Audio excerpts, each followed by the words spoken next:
Welcome to the MadTrio podcast. This week we have the California Pariah, Jonathan Charney, James, the Fat Man Stevens. We have Ryan, It Only Hurts a Little, Preston, and this week's special guest star, the old guy. The old guy's here, so it's the Mad Quad this week, right? Mad Yeah. Quad? Yeah. So something recent. Thank you for avoiding the word quartet. Well, could have done that too. Now you really You're going to be the tenor. Yeah. So something interesting has come up with Disney officially being the owner of the Fox movie studios. Basically, all the Fox movies are now our Disney property. That's right, ladies and gentlemen. An alien can now be a Disney princess, and I want to sign up the petition to get that happening. So Fox. Yeah, can we get the castle for the alien at the next theme park? Hell yeah. So what happens is Disney has been clamping down now on Fox movies. So there's a theater in New York, in Rochester, that wanted to play David Fincher's satire movie, The Fight Club. And so pretty much what happened is the projectionist went in, started getting everything ready in the back end. It's a computer-based for Fox at the time. Called the guy and said, okay, I'm ready to go. Just want to make sure everything's ready in whatever system they do. And they said, oh I'm sorry, you can't do that now. Disney is limited what we can do. And apparently Fox... Yeah, they're big fans of the cease and desist. And Fox... They can afford a lot of attorneys. And Fox was already apparently... Yes, they can. And Fox was apparently already fairly tight on its content. And so there's a couple of interesting reasons people are wondering why they're actually doing this. You know, some people, because Disney has a tendency to put things in moratorium for a couple of years, then re-release a new movie that actually helps to extend their copyright. So Snow White disappears for 5 years, appears for like 18 months, and that way they can re-extend their copyright. So they can keep all their stuff permanently. But it's also, they're not worried about losing the copyright for something like Fight Club this early. You know, they've set the precedent for how long somebody can have a copyright based on those kinds of maneuvers. But a lot of what they do the moratorium for is marketing. You know, it puts it sort of out of reach of people, and then when it comes back in a special way, and people haven't seen it for a while. It hasn't been at the theaters, so they get to kind of control this drip feed of everything that's Disney, you know. And another reason, and I think it might have been their marketing people butting up against with, because like you said, Fox has been kind of notorious about their, you know, copyrighted stuff as well, when it gets out and how it gets out. So it might just be different strategies of the same goal, you know? There's a story, Quentin Tarantino in one of his interviews actually said there was a theater that he wanted to put, I think it was the Hateful Eight, wanted to put the Hateful Eight in, and apparently Disney told the theater owners, they said, here's the deal, you either put our movie on every theater or you don't get Star Wars, period. And so basically, now they're strong-arming. And normally I wouldn't say, hey, whatever, but you're strong-arming Quentin Tarantino, who's not known for being nice. The dude holds grudges. Yeah, I mean, but You'll get them eventually. Sure, you can hold a grudge with the sun, but how are you going to hurt the sun? So the only way you can actually hurt Disney, I mean, basically, Quentin Tarantino has a certain number of fans, and he can get his fan base not to watch it, but that's not as wide as a Star Wars fan. Yeah, I was going to say, I doubt. It's nowhere near the amount of money that theater guy would lose. I mean, if that guy called Tarantino himself and said, hey, man, hope you understand, you know, I've got to have that Star Wars money when it hits theaters. And so the article I'm reading is off of StarTribune.com. Excuse me. And so some of the speculation is because Disney's Disney Plus is coming out in November, I believe. Yeah. And so some people are thinking that's the reason they're doing it. Apparently there are movies that are safe. Rocky Horror Picture Show, for example, has been a midnight movie theater experience since it came out, pretty much. So they say there are movies that are safe from this policy, because you'd have a lot of people really pissed if they decided nobody can do Rocky Horror Picture Show at midnight, which apparently is a thing. I mean, I've known people have done it. It is, yeah. Midnight showings around here in LA are very, very popular for a long, long time now. So I am curious. The other thing I am interested to see what happens, and this is something Ryan and I have talked about a little bit in the past, was Disney is very PC. So is there something going to happen now that they own the Fox catalog, say in 10 years? And this is an extreme example, so bear with me. What happens in 10 years if something in Die Hard becomes very politically incorrect? Are they going to permanently pull it like they've done Songs of the South? Because that's entirely different. Well, there are parts of. Wait, hold on. I'm having a bit of deja vu here, but it was Ryan last time. Well, the question is you never know what can be considered taboo or racist. I mean, there are examples in Songs of the South that are racist, but could something in that movie, or pick any of Disney's back catalog, Fox's back catalog, there's got to be something in there that people like that is slightly taboo, where they pull the plug on people having that. I would be willing to bet you they have groups going through all the catalogs, looking at everything. Attorneys lined up saying it can't say this. So what happens if it's a perennial? What about something like Married with Children, which was one of Fox's more controversial. So because it at the time too, because it aired. Well, I suppose it's since FCC. I'm thinking airplanes, but you'll see why here. Since they've been looking at and put down guidelines as to what you can and can't say, Married with Children was out way after that period of time, and so maybe there are innuendos. That's probably going to be more of it than actual verbiage. But what about something like All in the Family? I was going to bring or a WKRP Cincinnati. Sure.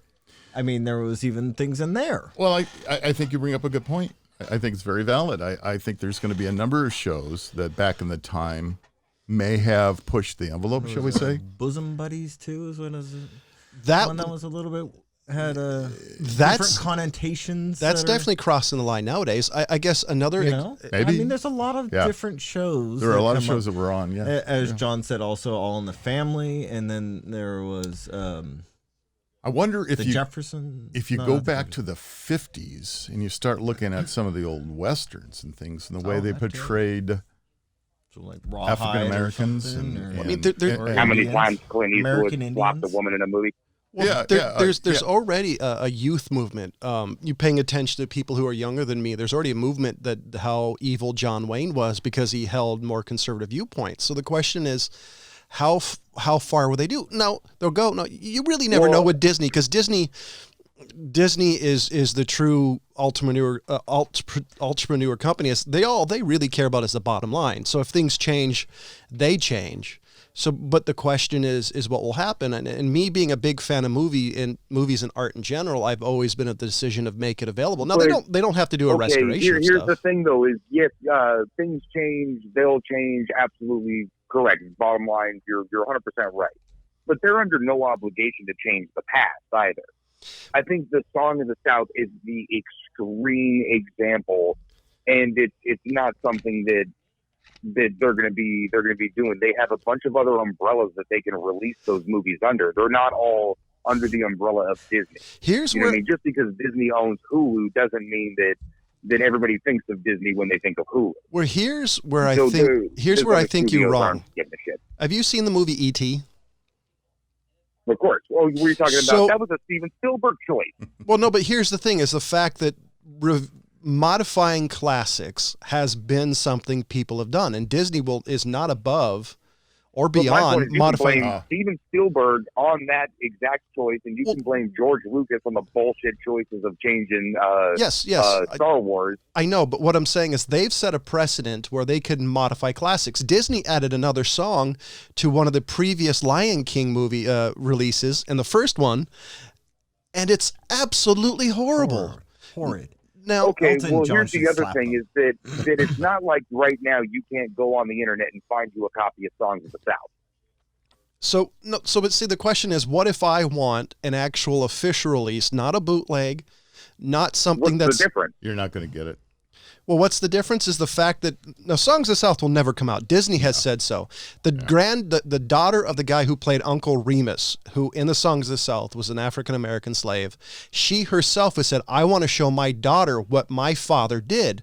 And she herself said, I'm incredibly proud of the fact he was in this. So you've opened up a can of worms here. And I'm going to be honest with you, because we can go all the way back to things like statues that are being removed. I mean, the whole South and the Confederate situation is completely trying to change the byline on what is truly history and what isn't. And I keep pounding my fist saying, that statute of a general that might have been in the Confederate Army is probably not appropriate, except that we learn by history. So you start taking all those things away, and now you don't have a clue why you objected to it, because it's gone. Which is so. Yeah, I mean, I agree and I disagree. I don't agree that people should stop teaching certain things or stop knowing about certain things in history. I'm a huge fan of history, good and the bad. It's all there for a reason.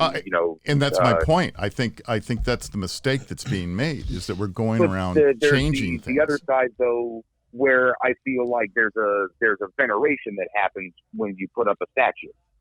Well, so what do we choose as a society to respect with a statue or a memorial? You know what I mean? It says a lot about us as a society. Here's where I think you're wrong. I think this is coming from a position of how we view things. I mean, you sounded, as long as I've known you, you seem to have a fairly positive view on human nature. I know James and I do not. And I'm this, a reluctant optimist. And so the only thing what I truly believe is the fact that they want to get rid of it, to forget it, and it's something that will disappear, and it's stuff that'll repeat it. You having a more positive view of people have an idea of, this will go into a museum, people will remember it, et cetera, et cetera. Which I don't think anybody's going to forget the American Civil War. When you have people now, you might be surprised. When you have people who are alive nowadays who say the Holocaust didn't exist and it's a Jewish. Okay. Hold on. Wait, 9 people. Zionists. It's more common. Right. It's more common than you think, actually. No, that's a loud minority. It's a loud minority. It is a loud minority, but it's still something that has the potential to become the majority. Well, thank God. Incels are a loud minority, too. I'm not concerned about their stupid opinion on anything. I'm more concerned. Well, one of the nice things is that Poland has decided to go ahead and preserve these concentration camps. Yeah. And they very much say that we need to preserve these things. And they're not about the step up. And they're not PC about it either, versus our country. I would never say this we're talking about like a memorialized battleground. You know what I mean? It had a memorial for both sides, like let's say like a wall for two sides, like they have like for the Vietnam, like Arlington Cemetery. But that's a cemetery. I'm talking about like the actual battleground. Those things. That have like, hey, this person was on this side, but here he is buried, and this is or this is where this battle happened. Both sides. And having to have the opportunity to walk all these battlegrounds that we're talking about through the South as we've gone through, and I've seen the majority of them. Yes, they're preserved, but one of the things that I was going to get back to the statues or whatever, it would be easy enough to put a plaque explaining who they were, why this is bad, what they did was wrong, that type of thing to add on to history. And not just completely destroy it, wipe it away. Speaking of which, okay, so I agree, but context has a lot to do with it. I guess is my only point. You know what I mean? So if the context is there, then it's one thing, and then we're totally on the same page. I don't want anybody whitewashing history or dialing it down for the sake of making us look better or forget about. I would hate all of that happening. Well, this is. But it's one thing with a plaque. It's another thing like, oh, this is just the statue in this park. Well, this is. Darn it. Okay, so you know that there's a little plaque on Main Street, and people may not know what I'm talking about, in Placerville, California, in between the courthouse and Arian's military supply store, whatever they're calling it, right? Surplus, whatever. Yeah. Have you sat down and read that plaque there? At one point, yes. At one point, it's got a very long story in there, and it kind of paints a picture of both sides, not in a positive light on all of it. I don't remember the exact details of it. But that's a pretty lengthy plaque. How many people do You're you going to take the think time to read it? that are sitting there waiting for that bus stop, that are sitting on top of that plaque, actually get up off their ass and read it? That's my only thing. You're providing the opportunity. But hold on. But do you think it would be more read if it was a monument, like the Druid Monument in the middle of downtown Main Street? Do you think people actually walk up to that and go, oh, this is from the Druid Society of what? Yeah. Well, So the problem with that that's kinda where I come monument back is to it's it. in the middle of traffic, and now too many people stand there where cars are whizzing by. they are it, a but, bit suicidal, but they yeah. put the stop sign Well, up you know how there. many times this thing's been hit? A lot. Can you believe it? I mean, okay. That's You probably got to know Placerville, folks. I'm sorry. That's a probably why local- they took the drinking fountains off of it. Yeah, probably. It used to have drinking fountains back Yeah, in I the day. know. That's go way back. But I'm just saying it, but if you're going to... So, I mean, if it's big and grandiose, you're more than likely going to read it versus just a little plaque like where all the Pony Express plaques are all along the route. Oh, maybe. My biggest concern is the movement right now. Within the last 5 years or so, there's been sandblast. there's side been of mountains. there's been a big movement of That's been recommended. I've been triggered. Now I'm sorry if I'm upsetting you, but this is my opinion.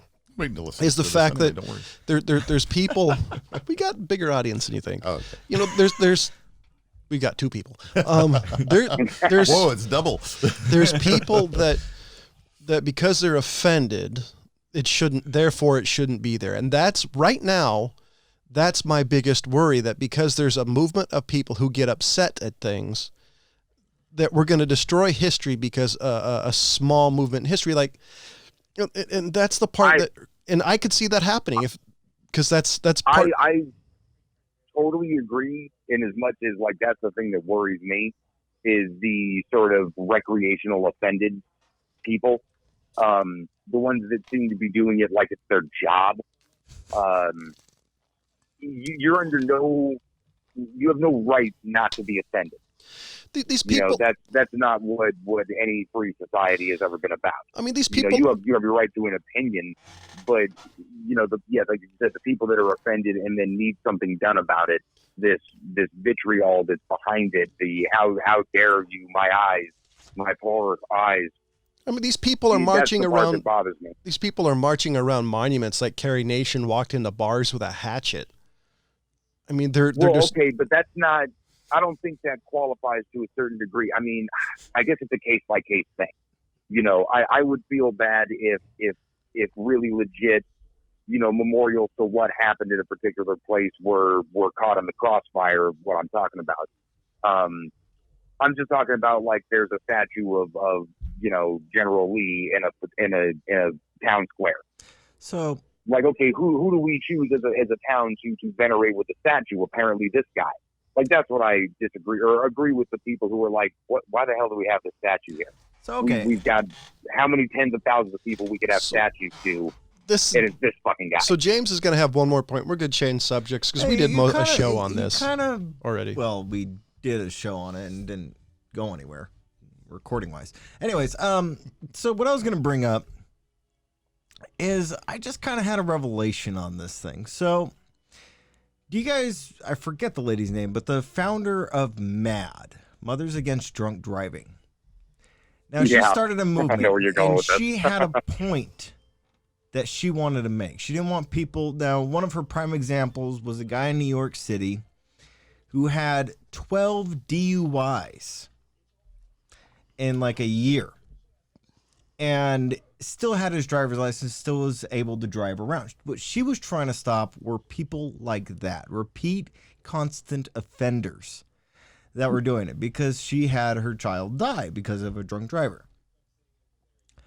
The movement kept going, and she stepped out after about 10 years and left it because she said they are taking it too far. Did she really say that? Yeah. She said the people behind the MAD movement are taking it too far, and she left the movement.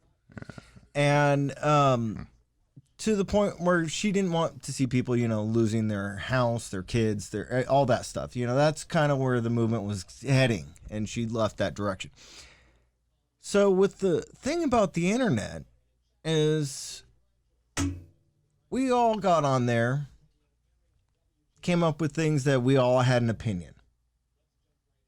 And now we have a group of people who are able to find each other and push a movement really quickly, really far, and not really have a set direction of where they're going. And I think that's kind of what's going on with this whole movement of being offended. Now, should African American people be offended by slavery? Sure. Should Jewish people be offended by the Holocaust and slavery and things like that? Sure. But should we go and destroy anything and everything that ever had to do with it? I don't think so. And I think that's kind of where it's going, to the point where it's gone too far and nobody is there and nobody is able to even stop the momentum of it now. Well, I'm gonna throw one more thing. You know what? Thing to this. Wait, hold on. Hold on. Ryan. I want to just. There is a movement, and hopefully it's not very active, but there is a movement right now to take down Mount Rushmore. Yeah, Okay. I've heard of it. And To take down the what? Mount Rushmore. Mount Rushmore. Right. Oh. Okay, What? where we have George Washington, Thomas Jefferson, Theodore Roosevelt, and Abraham Lincoln. And the reason why is because George Washington and Thomas Jefferson both were slave owners. And because of that, they're saying we are glorifying slave owners. And that's the point of view they're taking. So there literally is a movement saying they'd like to dynamite it. And hold on, folks. You never know. Someday maybe somebody's going to climb up in the backside of that and blow it up. I don't know. But the point is, at what point do we say, okay, wait a minute here. They did other things other than that. Yeah, okay, maybe that's wrong. And that was wrong. And it is wrong. Yeah, And, you know, I definitely agree with you. That's judging somebody on their worst moment or the worst thing, as opposed to their collective, But what they had done to push society forward. But that's where we're at in modern society. Now, I think. Well, hold on. I'm sorry to cut you off. No, you're not. But I want to finish my point real quick. is the fact we live in a society now that instead of being a society that seeks forgiveness, that says, okay, this person offended me, I need to forgive this person, etc., etc. We live in a society that is going to hold the worst possible thing that somebody ever did.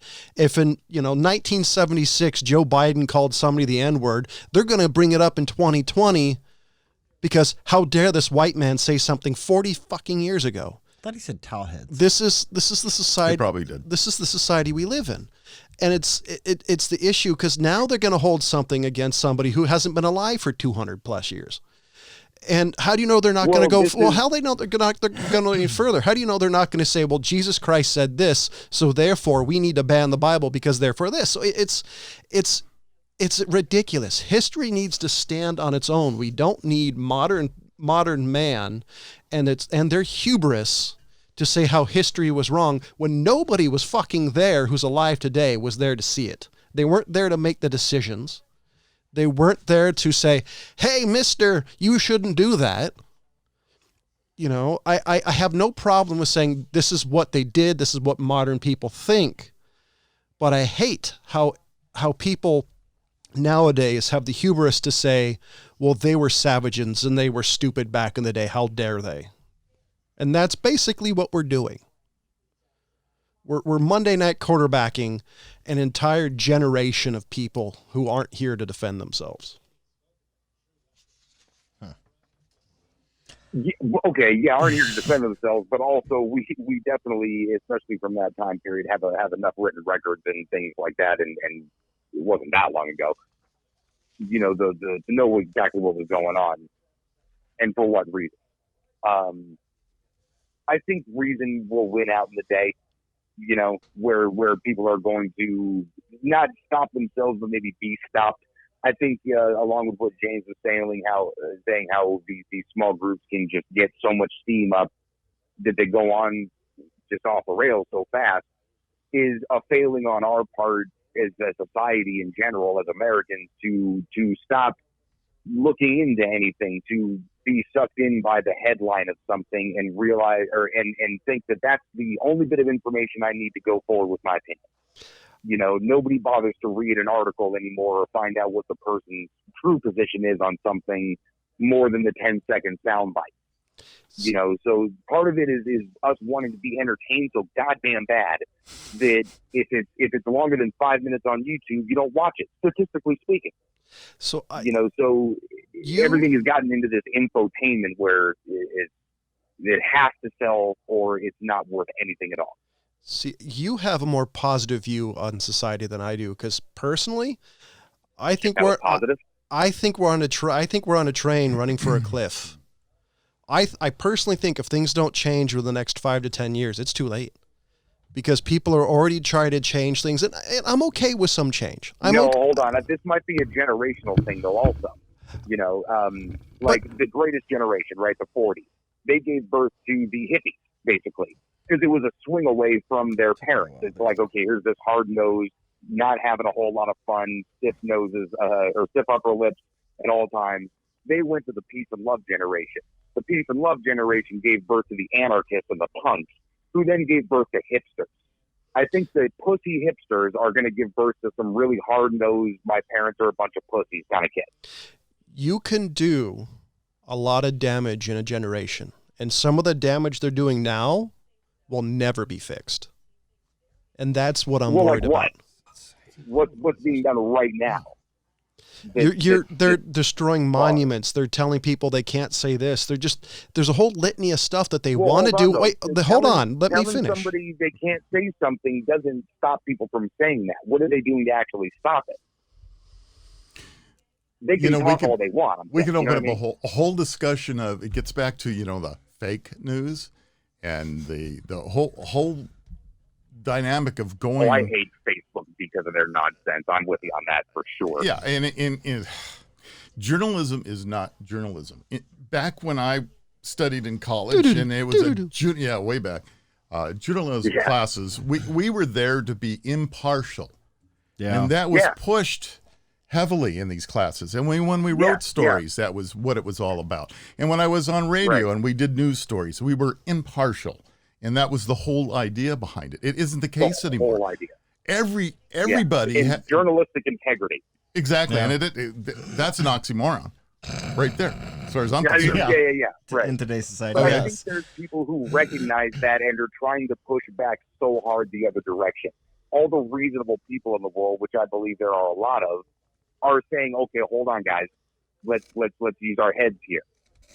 So we might be a quieter group of people, but I think we're gonna put some roadblocks up at a certain point. I think the good thing that's happening now, and to your point, is that some of these broadcasters, the talking heads for whatever, CNN, Fox, all these things, they're going to be held accountable for the things that come out of their mouths, out of the top of their heads, and the statements that they make. And I think more and more of us are starting to step up and say, wait a minute, this is not news. This is your opinion. And I'm not listening to this show because it's your opinion. I'm listening to this show to get what is news. And so the best thing the problem is everything is opinion now. It's hard to find boring ass news anymore, man. Yeah, that's exactly right. It is very difficult. Whatever message you like or you don't like, it seems like there's a talking head out there that's going to stand up and say something that you're not going to, go, wait a minute. Oh yeah, you will find the evidence to support your position. So I'm going to end this particular topic by saying one thing. The perfect example of this to me is, I want you guys to look it up, is Bill Maher. He recently said he's hoping for a recession to kick Trump out of office. He's willing to put hurt the country in the toilet. He's willing to hurt and possibly kill a lot of people he's also because a comedian. He's never been funny. That's a joke. Yeah. Okay, now who's being offended? Yeah. No, I'm not. I'm just saying he's never been funny. You don't need to be offended over things. No, like that. It's fun to be a comedian, but he's actually serious about what he's saying. This is not comedy. This is him again making his opinion. Back to where we're at about, hey, this is not I would, and he comes up in when you read stuff, Bill Maher is quoted all over the place. CNN, Fox News. Yeah, Remember, sure, but Bill right? Maher is also very sensationalist with his speech, and he does it for comedic effect. I would say his show is less comedy and more closer to like Sean Hannity and some of those other. He's the only, type of show than it is a comedy show. I don't know. I haven't watched this show in so long. I couldn't tell you. But that's the type closing of segment. That's the type of rhetoric. So look it up. I mean, that's the only example I can come up with at the top of my head. And I know the old guy has a giant piece of paper in front. There's of him. not much of a segue. I've got a number of things because I wanted to bring it up. We're coming up on an anniversary here that I just don't want people to forget, and that's September 11th, 2001. And we all know about 9/11. At least, hopefully we are, and hopefully it's being taught in school now for those that weren't alive at that time. No. You the guys kids were young. Graduating this year and last year. Yeah.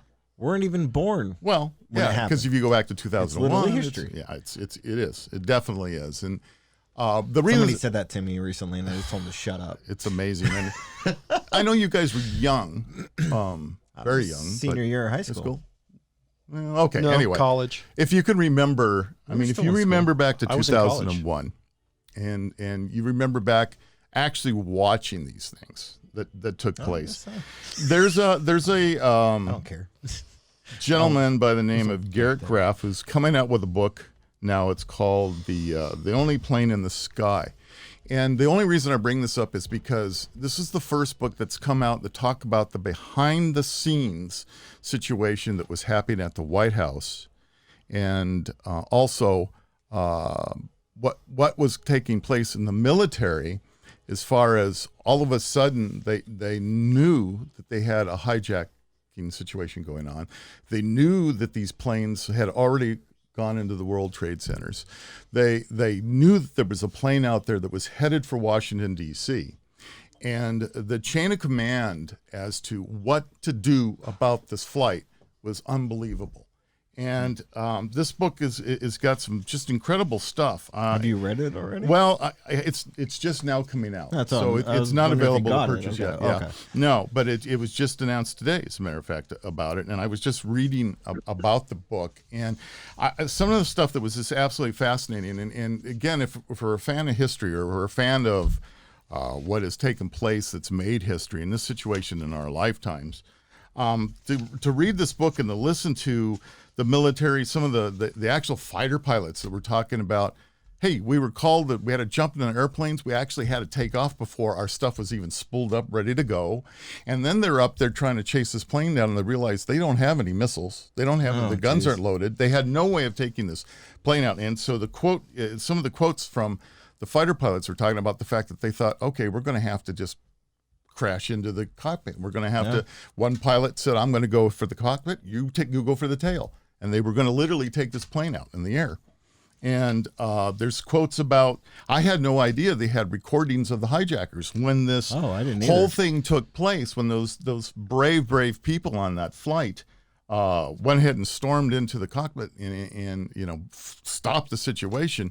They actually have recordings of these guys talking. I had no idea. I'm surprised they've never been released. Yeah, well, they're released now in this book, and he put it all in there, and it's absolutely chilling when you hear what was taking place in that cockpit, and as well as what was happening in the mindset of the pilots. Of the fighter pilots that were sent off to go try to get this plane. I mean, it's a great book. I think I'm going to get it, and I'm hoping others would get it too, because it's just fascinating. They talk about how name of it again? It's called The Only Plane in the Sky. That's right. Yeah, and it talks also about how they. President Bush was on Air Force One, so he was safe. But Dick Cheney was in the White House with Condoleezza Rice and a number of the others, and how they took them down to the there's a term for it. Basically to the basement of the White House. Yeah, it's like a situation room down there, but it's like the war room or something. Yeah, like it's got a whole different acronym that I knew about, but I can't remember it either. Yeah, but anyway, I had it here somewhere. But anyway, it's going to be fascinating, and I think we're coming up on the anniversary, and I think everybody should take a moment just to think about what happened there and how tragic for all those people. And we're still losing people. We're losing firefighters, we're losing policemen. They're still dying to this day. All these, first responders to 9/11. And the only other thing that I can say is that if you have no other reason to go visit New York, other than the fact that, there are a few things that you should probably go see just because they're historical, but you should go see The memorial. Yeah, the whole memorial to the whole Trade thing Center is Memorial. just, The Freedom Tower, is that what it's called? Yeah.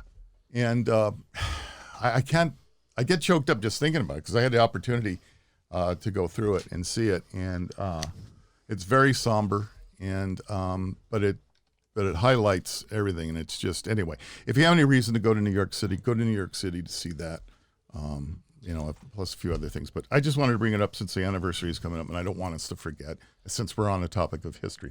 So there's a couple of things. One is, if you can say there's a favorite moment when it comes to 9/11, my favorite moment is the one that's been the most criticized. Is the one at the time when Bush found out he was reading a book to a bunch of kids. I love the fact, and I loved it then and I love it now, is the fact he just kept reading books. Because at that time, him getting up would have done nothing. The only thing it would have done was scare the children, make people worried. You're right about that. Only, I'm going to interject, he only knew about one plane. Well, yeah, okay. One and plane. at that time, they had no idea if it was an accident or what it was. But even so my thought is, even if they knew the whole story, I still think what he did was right. Because at the time he was doing, in my opinion, the right thing is just stay the course. And there's a couple of books I want to point you guys to. That talk about, since the old guy mentioned, reading stuff that the fighter pilots said in 9/11. These aren't about 9/11, but they're still books that I find interesting. Is one of the books called Life in the Wild Blue Yonder by a gentleman by the name of John Lowery. He was a fighter pilot in Vietnam, and I have a second edition book in front of me, and it's like 400 pages roughly. It tells a bunch of stories of his career. Another one is, was it 98 Confirmed Kills, the story of Long Train. If you want to understand what some of these guys into now, the 98 Confirmed Kills is about John Hathcock, Carlos Hathcock, who was one of Vietnam's greatest American snipers. He was the number one sniper for a long time. So that's until what's his name came along. American Sniper guy. Yeah. He actually held the record for the longest kill. He used an M2 machine gun and shot somebody at 2,500 yards. About the White Death, though. So just a couple of books. Oh, the other book is Sled Driver, the story of flying the SR-71. If you can find a copy, it is absolutely amazing. We've turned into the book club. Yeah. Hey, all right. Well, no, just I know. I actually recommend a slightly more I recent thought our one. audience hated reading, John. wrong show. Yeah, that was the other one. Okay. It's called, I'll remember it in a second, Surprise, Kill, Vanish. It's the story of, the accounts of all the paramilitary units from the CIA and NSA since, their inception in after World War II through Korea and basically all the spook story, essentially. And these guys who came from, all the elite squads of the military and formed the base of the essentially the assassins of the CIA. It's the craziest thing. Well, we're on the subject of books. I might as well throw one of mine in there too, of history. You guys, I guarantee Rob and John both know who Andy Rooney is, Ryan? Of course. Yeah. And I know I've mentioned it to you as well, Ryan, but his book My War is a very, very good book. He was one of those. Wait, Andy Rooney or gunners. Mickey Rooney? No, Andy Rooney. Uh-oh. I thought Mickey Rooney was the ball gunner. No. Mickey Rooney was the little short guy in movies, Yeah, dancing. yeah. The wee lad. No, No, this is a The different. 60 Minutes guy. Yeah, the guy that was always at the end of 60 Minutes and did his 2-minute part. The news anchor. Yeah, I always loved his 2-minute part. It was always very informative and interesting. He had a way of delivering his story and the way he talked and the way the whole thing was put together that you just don't get today. I mean, those are the people that talking about journalism. Well, yeah, we're talking about that. And I mean, it's like Walter Cronkite. I mean, the way he delivered the news just isn't done anymore. And sorry, anyway. So you want to talk about the book? I was just saying his war, and it's about his story in World War II as a ball gunner. So I was crazy job. No kidding. One of my favorite stories is about that. Yeah. So I was just thinking. I know y'all know what December 7th, 1940 was, right? Pearl Harbor, 1941. Yeah. Well, I was thinking about that. Yeah. Dates. The dates that changed history. 1941 changed the course of world history, and I was thinking about this as it definitely World War II changed Britain's history. And during Britain, they were actually confiscating people's farms for not producing enough food for the country. They were doing it left and right to some degrees. What they could and could not produce was actually told that, So I was thinking 9/11 changed the course of American history. Told what you can bring and not bring on a plane. Well, more than that, like for the last 20 years, America has been in a state of war. And unlike Vietnam, it's not a police action. It's an actual war in one form or another. So but that was going on longer than 2001. Well, no, but the actual certified war has been happening for nearly 20 years. That is something in American history that hasn't been happening. I'm kind of in the mode of wanting to argue with you. People who fought in that war in 2001, 2002, 2003 are now having kids fighting in that same war. Okay, but hold on. I don't think John's going to let me. No. Well, the reason I brought this up. Thinking Desert Storm and Gulf War. The reason Gulf War started in 1991. Well, see, the reason I brought this up was 9/11 was a moment that defined history, just like World War II did. And World War II changed the entire course of global history. Gulf War actually started in 1990, then hold on through 91. Then Operation Desert Shield started in 1990 through 1917. 1991. 1991, 1917. I was going to say, we're 2017. We're still fighting. So that's that's what I was saying is the fact that it's argument. Yeah. No, that's understood. We've been going right. But it's sorry. Yeah, but the problem is this is back here. It's the longest continual war the United States has really been in. Iraqi freedom. Yeah, there it is. Yeah. That's the one that Eric started. It was Iraqi freedom and went into Iraqi war. But okay, so my thinking is that when we did, and it starts at the Gulf War. Sorry, not Gulf of War. Right, Gulf War. And okay, I was thinking it was earlier than that, but 1990 is what we have here on the, what was that, Wiki? Wikipedia. Okay, according to Wikipedia, 1990. That's the same war that we're fighting today. Same area, same part, same people. We withdrew under different name. We withdrew though. It's not the we same withdrew. war. How many times? How many times did we withdraw? Just because we gave ground doesn't mean it's over. We ended the war, but they never stopped fighting. Yeah, but if you want to go in and never stopped fighting, they've been fighting Israelis for hundreds of years. Palestinians and Israelis have been fighting. I think you're missing. Syrians. I think you're not seeing the forest through the trees here, and I don't think you're digging what I'm saying. I'm just saying that the war hasn't ended. We've been at war for a long time. Well, I mean, if you want to talk semantics, the 20th century was the most bloodiest century in human history. There's been more deaths because of war than any century. I will not before argue and that after. at all. I mean, because we're throwing in the Holocaust, we're throwing in World War I, World War II, the Korean War, we're throwing in Vietnam, we're throwing in the Gulf War. Let's not even bring up the Bay of Pigs, which I kind of threw out of there in the middle of all of there. What I'm saying is, though, is the Cold War. The Cold War? What I'm saying is, like, the first Gulf War did not change history as much as the second one did. because I it's think because it's just the same thing that you're brought up of saying that Hold- Pearl hold- Harbor hold- was hold on a the second. big nail in the Japanese and the German conflict at that time. That was the nail in their coffin, was when they attacked Pearl Harbor, and them attacking the World Trade Center on our soil. So Should have been the nail in the coffin for them, but we're still continuing that same. you could thing. completely skipped World War One, I threw in the World war War I. to end all wars. Well, yeah. Okay, Yeah. so Hold on, I still got a small problem with the Yeah, get in the 20th deep- century being the deadliest century. it was. okay, so what's your problem? I respectfully submit the 13th century. The Black Plague. That's not a war. Okay, so the Black Plague aside, the Mongols alone. So how but- many? No, let's. 60 million people.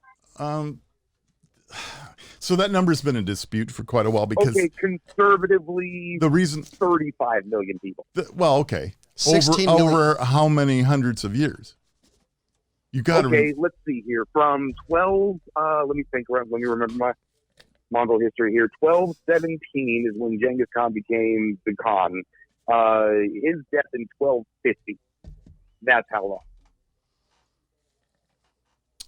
The only reason I'm going to probably challenge that without jumping on something and looking on the internet trying to figure it out is this: that is as bad as it was, and as many men as he had, no matter what you do, you can only kill so many people with arrows and clubs and swords and knives versus That's what the Chinese thought.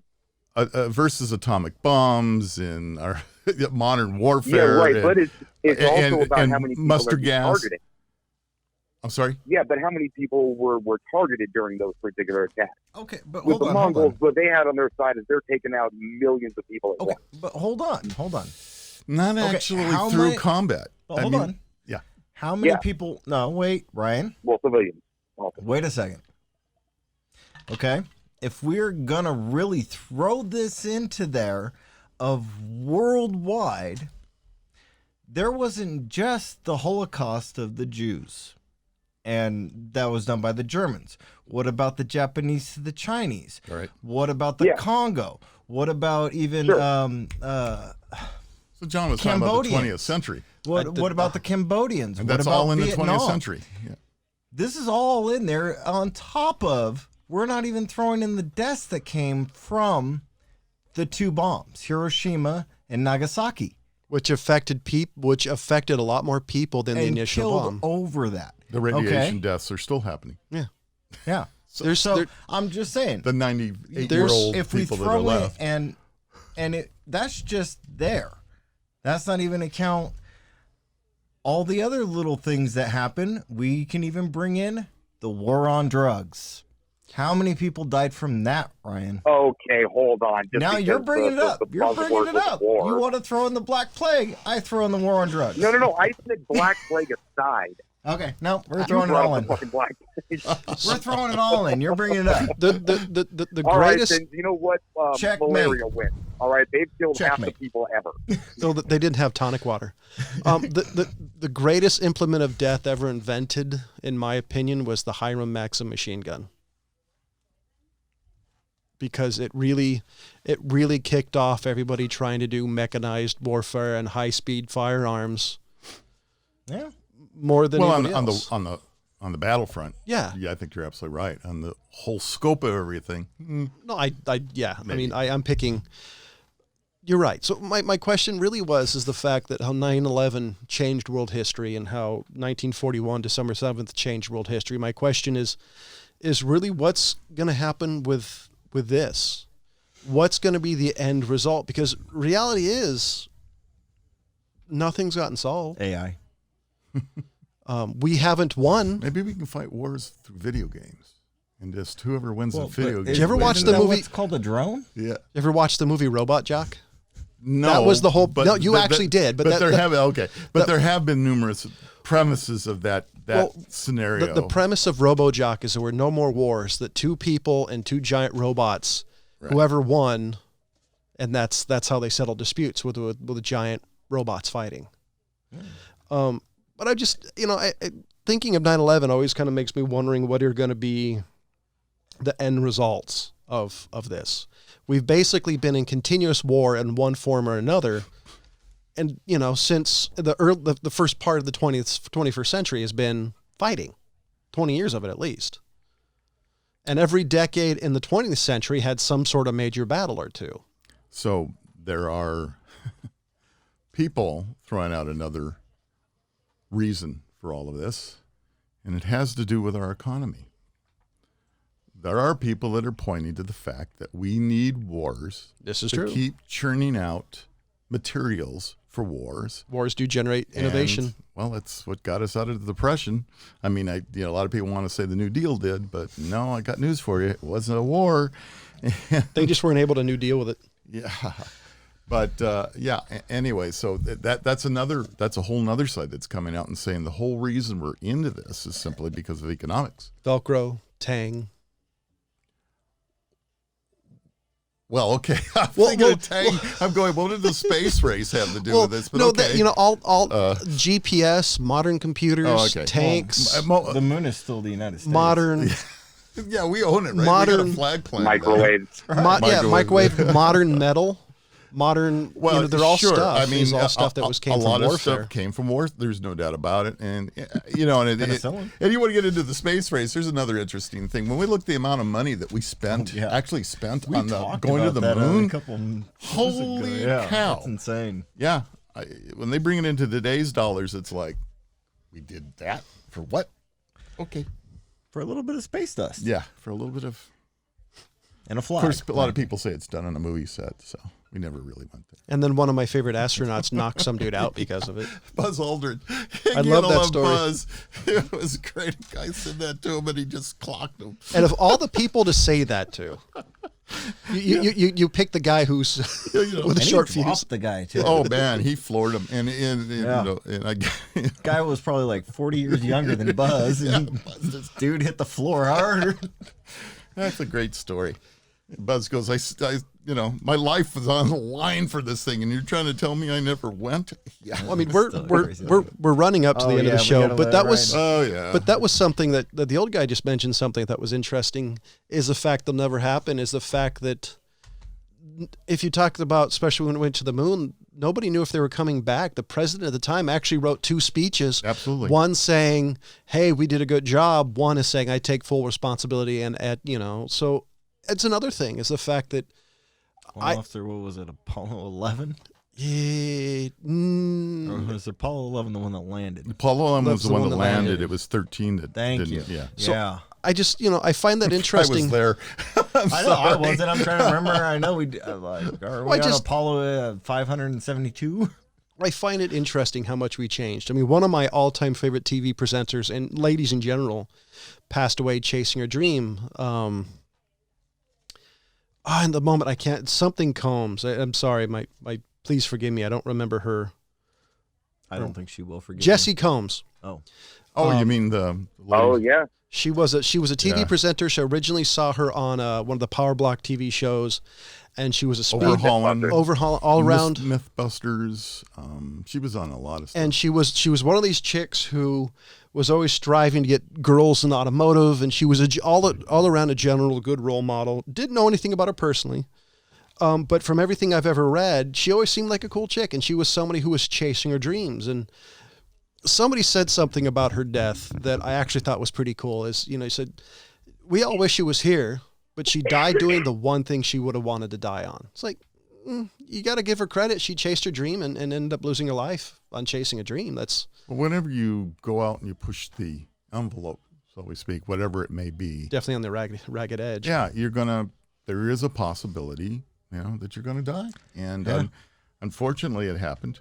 I don't know if I want to actually say, well, she went out what she wanted, what she wanted to do. I don't know about that so much. I don't think anybody ever wants to go out, but that's the old saying. I'm going to go out with my boots on. Well, that's why I've always had a lot of respect for Travis Pastrana. He is full-fledged crazy, but he does and pushes the extreme, or pushed. I don't see him doing it so much anymore because he's feeling the effects of pushing the dream. Arthritis is a bitch. I mean, Oh yeah. he was just one of those guys you gotta admire because he always had a smile on his face as he was going through it. Because he was First doing what guy he I ever wanted to saw do. jump out of an airplane without a parachute. Yep. I always kind of wondered if there was some guy in World War II who did that. Like there's, that guy who showed up with on one of the beaches in Normandy with a he claymore. never came back. Well, there were never Yeah, you those should hear guys. some of the crazy stories about the guys who invented the halo jump. Oh, yeah.